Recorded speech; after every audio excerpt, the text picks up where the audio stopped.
dan akan banyak sekali gebrakan-gebrakan kita. Seperti yang saya tadi bilang, setidaknya ada 4 program baru, dan kita akan ada pesulap merah on stage, yang mana itu akan keliling Indonesia untuk membangkitkan lagi sulap di Indonesia, begitu.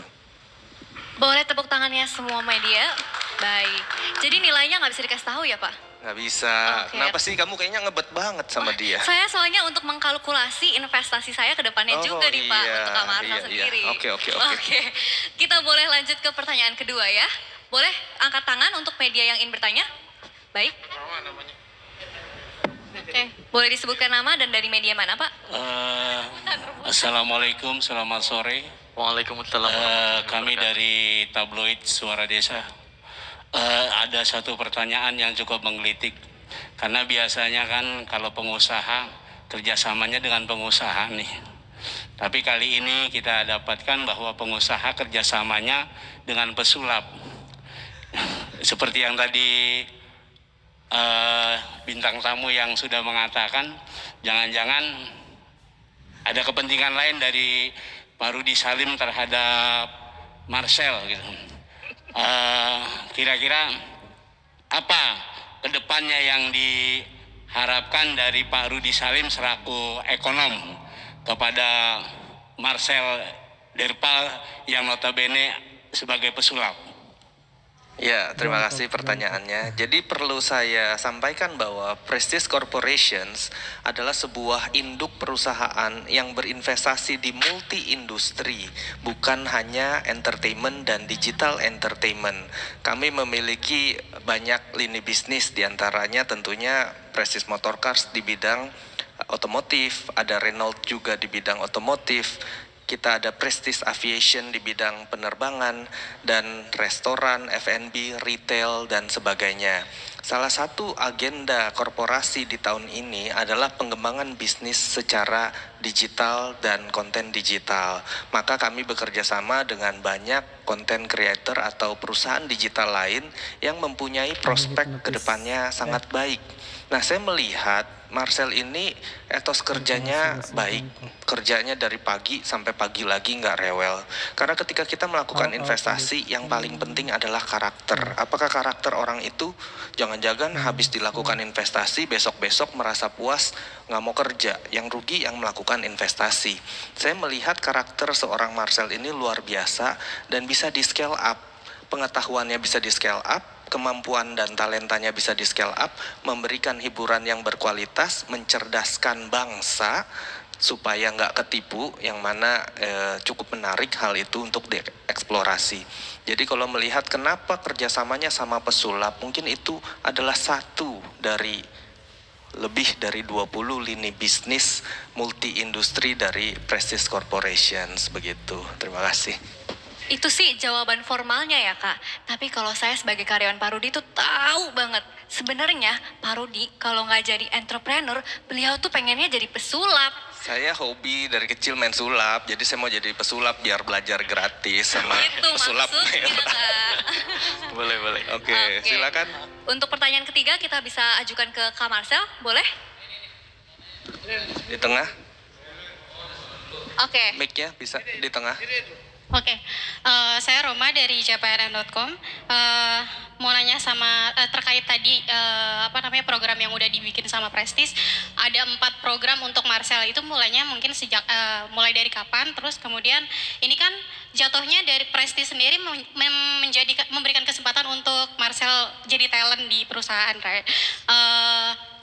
Nanti yang diatur oleh perusahaan Prestige sendiri terkait konten di YouTube saja atau pekerjaan-pekerjaan di luar itu juga di cover oleh Prestige gitu. Oke. Thank you.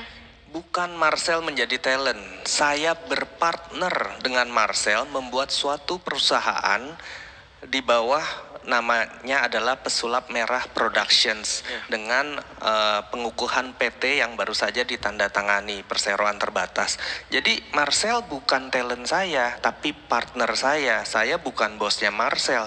Kita berdua membangun ekosistem yang baik di perusahaan ini untuk menjadi lebih besar. Tadi adalah salah satu contoh 4 program yang akan kita keluarkan di luar tentunya Pesulap Merah on stage yang akan keliling Indonesia nanti.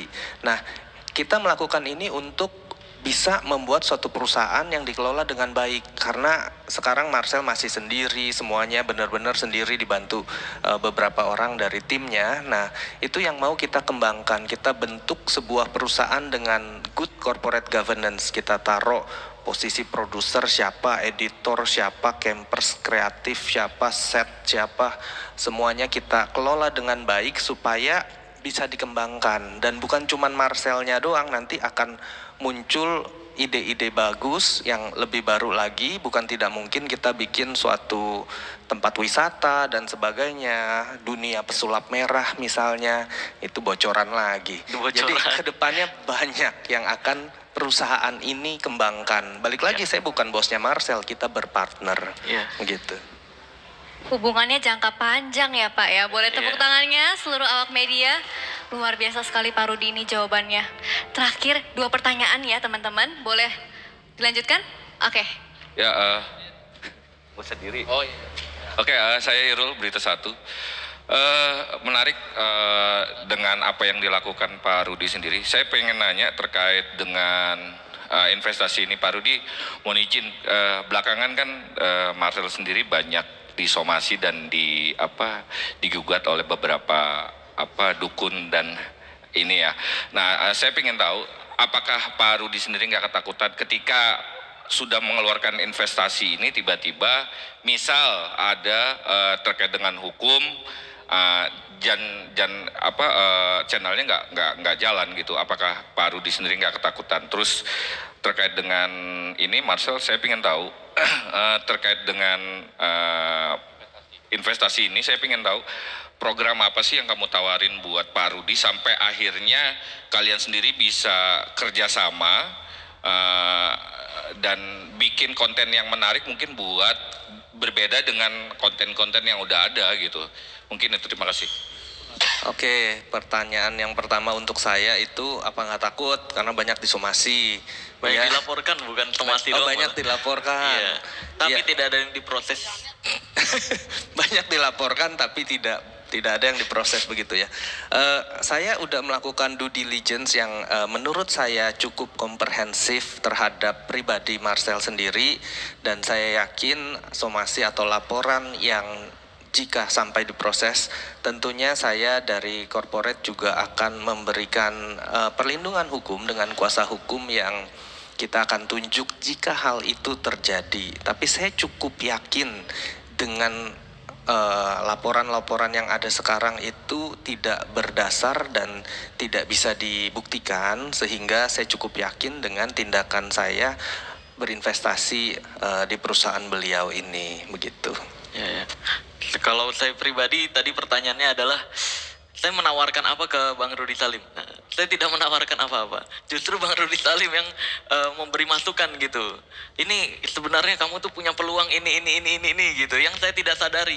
Karena kan selama ini saya kerja ya seperti yang Bang Rudi Salim tadi bilang. Betul, saya kerja sendiri. Jadi nggak terfokus ke hal-hal yang Bang Rudi Salim itu ceritakan kemarin. Nah, dari situlah saya baru sadar, oh iya juga ya. Kalau ini dikerjakan ternyata bisa melahirkan, membuka peluang pekerjaan baru untuk masyarakat Indonesia juga. Jadi bisa bukan hanya edukasi lagi channel saya, tapi juga bisa bermanfaat lebih besar lagi untuk masyarakat Indonesia. Nah, dari situlah saya akhirnya memutuskan untuk, oh iya juga, saya mau nih belajar lebih dalam lagi ke Bang Rudi Salim, seperti itu sih.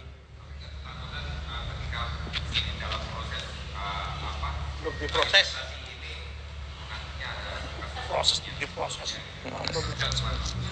Kalau kasus hukum ya seperti yang kemarin ya, kayak yang baru-baru ini kan dukun versus dukun sekarang yang terjadi kan. Ya kan, ya ada satu yang dibikinin lagu, ini ngiri, akhirnya tempur-tempuran mereka.